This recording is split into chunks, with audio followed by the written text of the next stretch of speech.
महाराष्ट्र में लोकसभा चुनाव में महायुति को मिली कम सीटों को लेकर बयानबाजी जारी है। बीजेपी एकनाथ शिंदे की पार्टी शिवसेना और अजित पवार की एनसीपी कारणों की तलाश में जुटी है। साथ ही तीनों ही दल विपक्ष पर संविधान को लेकर झूठा प्रचार करने का आरोप लगा रहे हैं। इस बीच आरएसएस के मुखपत्र ऑर्गेनाइजर में कहा गया कि महाराष्ट्र में बीजेपी की लोकसभा चुनाव में हार का एक कारण उप मुख्यमंत्री अजित पवार की अगुवाई वाली एनसीपी के साथ गठबंधन था। ऐसे में अब अटकलियां लगाई जा रही है कि क्या बीजेपी अजित पवार के साथ संबंध तोड़ देगी। बीजेपी सीएम शिंदे की अगुवाई वाली शिवसेना के साथ मिलकर विधानसभा चुनाव लड़ सकती है। द न्यू इंडियन एक्सप्रेस की रिपोर्ट के मुताबिक सूत्रों ने बताया कि आरएसएस बीजेपी नेतृत्व के एनसीपी को तोड़ने और लोकसभा चुनाव से पहले अजित पवार के नेतृत्व वाले गुट के साथ गठबंधन करने के फैसले से खुश नहीं है।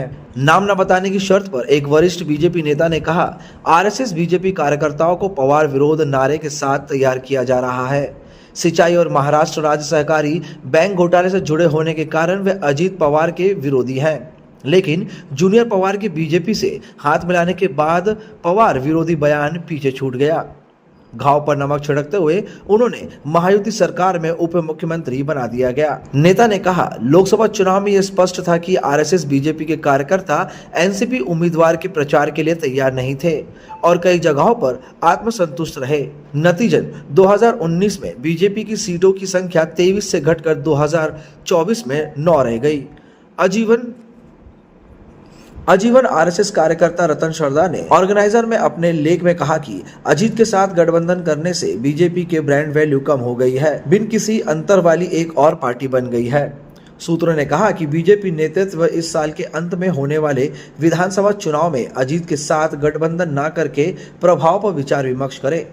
अगर हमारी पार्टी अजीत को छोड़ देती है और विधानसभा चुनाव में शिंदे के साथ आगे बढ़ती है तो ऐसा लगता है कि बीजेपी ने अजीत का इस्तेमाल किया और बाद में उसे फेंक दिया। ये इस्तेमाल करो और फिर फेंक दो की नीति उल्टी पड़ सकती है।